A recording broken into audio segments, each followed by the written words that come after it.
Isang mapagpalang araw sa lahat.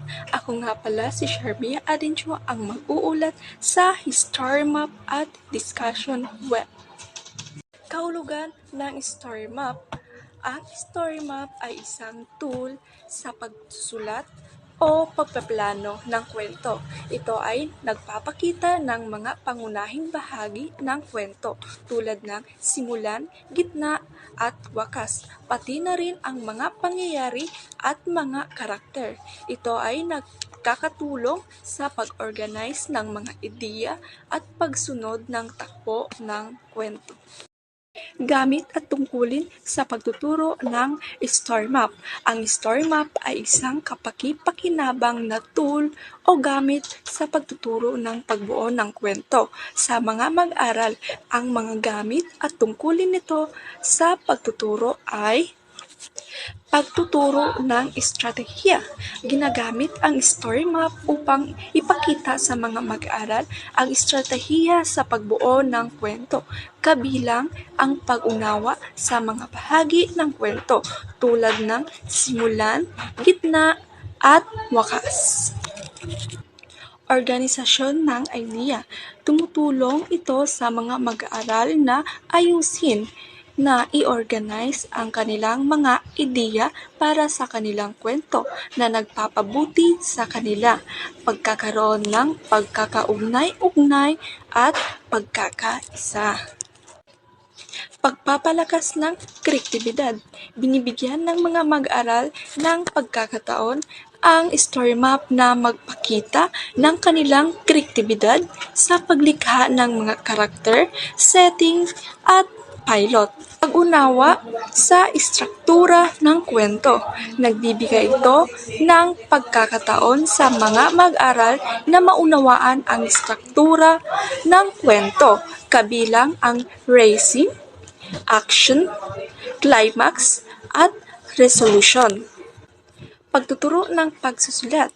Binibigyan ng gabay ang mga mag-aral sa pagsusulat ng kanilang sariling kwento gamit ang mga elemento ng story map tulad ng pagpili ng isang malinaw na pangunahing tungkulin at pagbuo ng mga karakter. At sa pagbuo ng story map ay isang mahusay na tool o gamit sa pagtuturo ng pagbuo ng kwento na nagpapalawak ng kasanayan sa pagsulat at pag-isip ng mga mag-aaral.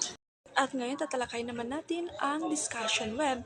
Kahulugan ng discussion web. Ang discussion web ay isang uri ng graphic organizer o organisasyong visual na ginagamit upang ipakita ang iba't ibang panig ng isang issue o paksa. Ito ay kadalasang ginagamit sa edukasyon upang tulungan ang mga mag-aaral na maunawaan ang mga issue at mag-isip ng mga argumento o punto ng pananaw. Sa pamamagitan ng discussion web, maaring magkaroon ng masusing pag-uusap at pagsusuri sa mga ideya at opinyon. Gamit at tungkulin sa pagtuturo ng discussion web. Ang discussion web ay isang kapaki-pakinabang na tool o gamit sa pagtuturo dahil ito ay nagpapalawak ng pag-unawa. Tumutulong ito sa mga mag-aaral na maunawaan ang iba't ibang panig ng isang issue sa pamamagitan ng pagpapakita ng mga argumento at pananaw. Pagbuo ng kritikal na pag-iisip. Pinapalakas nito ang kakayanan ng mga mag-aral na mag-isip ng kritikal sa pamamagitan ng pag-aalisa at pagpapasya sa mga iba't ibang posibleng pananaw. Pagpapalakas ng pakikipaglahok. Binibigyan ng pagkakataon ng mga mag-aaral na magbahagi ng kanilang mga opinyon at magbigay ng mga argumento sa isang istrukturadong paraan. Pagpapalakas ng diskursyo. Pinapalakas nito ang aktibong pag-usap at talakayan sa loob ng silid-aralan na nagbibigay daan sa mas malalim na pag-unawa at pagpapalitan ng ideya.